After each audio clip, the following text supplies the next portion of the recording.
Hi, this is A Hermit, Miss Andrea, and this is my second YouTube video in as many days.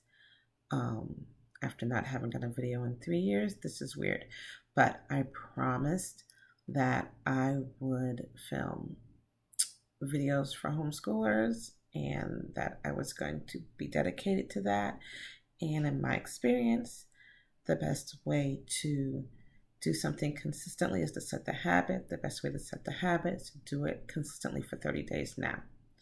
I'm not saying I'm going to be able to post a video every day for 30 days, but I'm certainly going to try. And since I don't know how to edit, they'll be very vlog type, and that should help me get them done faster. So I think it was Zest. No.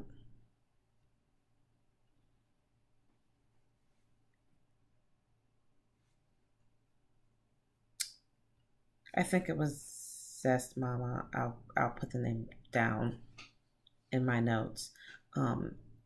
Asked me to speak about transitioning from homeschooling to college. I could fill volumes. I could literally film volumes on this. But I'm just going to give my 5 quick things you need to know about transitioning your kids from homeschool to college. The first thing you need to do is set habits. When I say set habits, get your kids ready for the volume of work that is going to be required in college. You do this by giving them assignments and making them hand them in on time, using college courses online. There's a lot of websites out there that give you free syllabuses and free access to college courses online, so they understand the scope and sequence and the amount of work that's going to be required for a class. Use those sites for your syllabus, especially in the high school years. Make them do those assignments to the best of their ability and make them hand in those assignments on time. Make sure they do their spell check. Make sure they do their plagiarizing check. Make sure they do the table of contents and all the syllabus stuff required in the back of the paper, whatever. Another way to set those habits is to put them in outside classes. Put them in classes outside of the house. This normally starts happening in middle school anyway, but if you haven't dual enrolled your child in a homeschool co-op or class at the community center or dual enrollment in a college class by 11th grade, do it.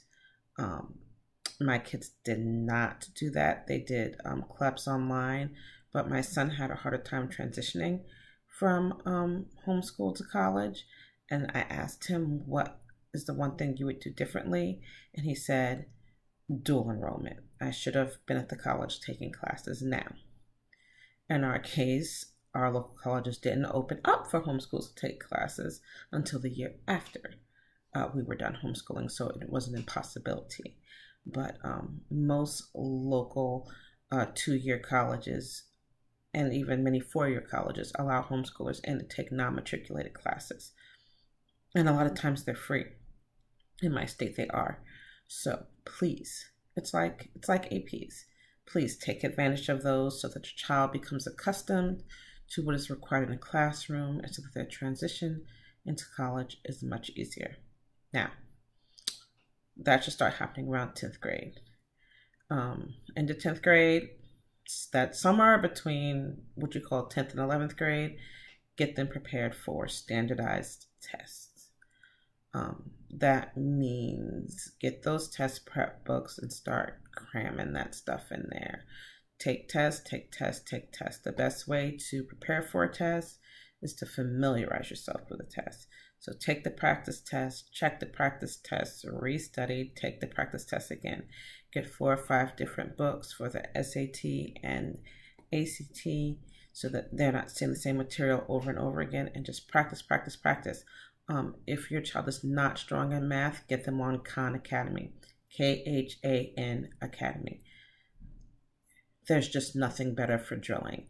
I had a young lady I was helping prepare for college, and they were weak in math. And what we did was we went back to like second grade in this online program, and we did kind of a race. I did it and they did it, and we check in every day, and it took us a couple of weeks to get through to high school work.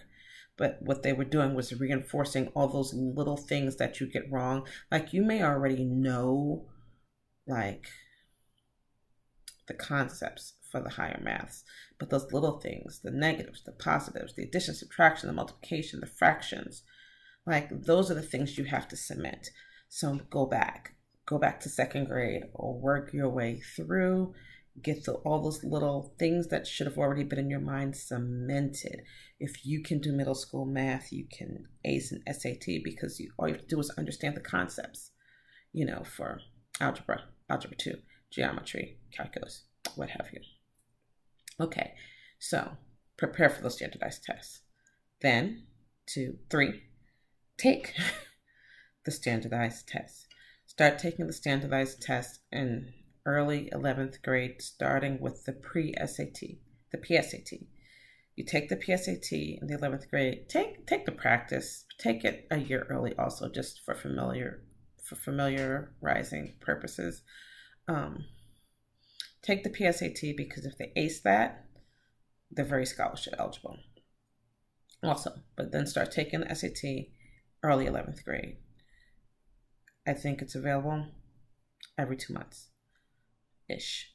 SAT and ACT. Just take them over and over again. Every time they take them, the score will be up. Take them the entire 11th grade year, and then take the first one senior year, and you're done. Okay, so now you've taken the SATs and the ACTs and the whatevers. Step 4, figure out what colleges will give your child scholarships. You take your SAT scores and your ACT scores. You go to Google. You plug in your child's scores.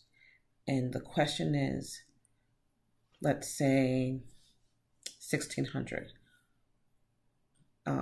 You subtract about 150. Say your child got 1,600.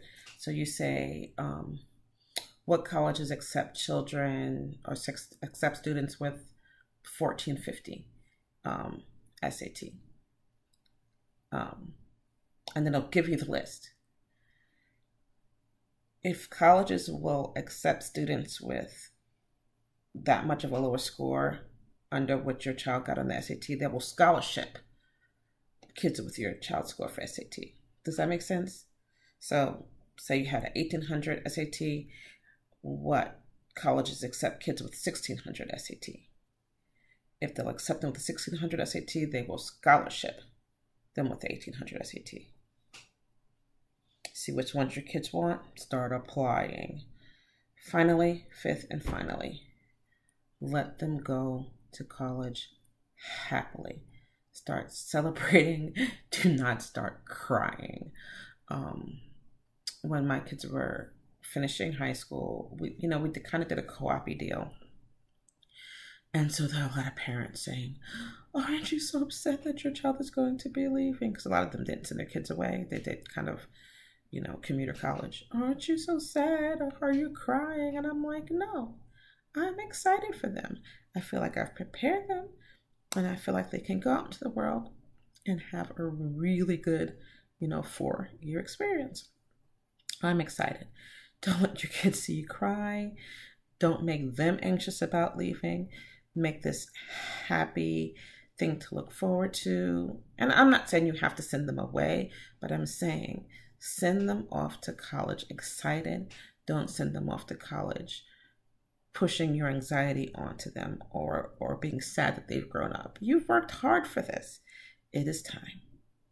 And that is all. Talk to you soon. Thanks.